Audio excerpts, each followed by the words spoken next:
नमस्कार, मी डॉक्टर अमोल अन्नदाते। 3-4 दिवसापूर्वी सावखेड गंगा या माझ्या वैजापूर तालुक्यातल्या गावामधून हा 4 वर्षाचा मुलगा सर्पदंशाने अत्यंत गंभीर स्थितीत माझ्याकडे दाखल झाला होता। रसल्स वायपर हा अत्यंत विषारी साप, ज्याच्यामुळे चावल्या 1-1.5 तासामध्ये ज्याच्यामुळे मृत्यू होतो असा साप सर्पदंश त्याला झाला होता।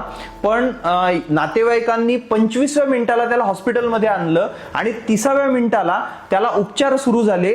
जे उपचार सगळ्यात महत्त्वाचे असतात अँटी स्नेक व्हेनम जे औषध असतं। तर हा मुलगा वाचण्याचं सगळ्यात मोठं कारण तर नातेवाईकांचंही कौतुक आहे की 30व्या मिनिटात ते हॉस्पिटलला आले।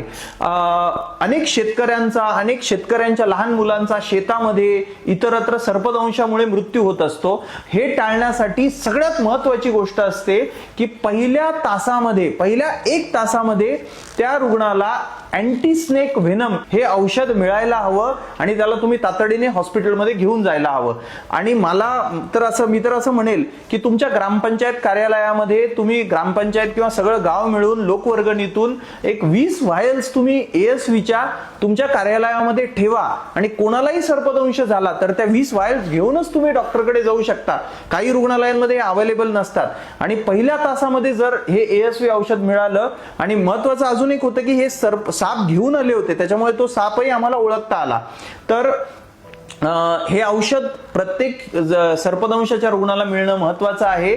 शेतकरी हा आपला देशाचा आत्मा आहे आणि एकाही शेतकऱ्याचा याच्यामुळे बळी जाता कामा नये, म्हणून ही माहिती तुम्ही जास्तीत जास्त लोकांशी शेअर करा। धन्यवाद।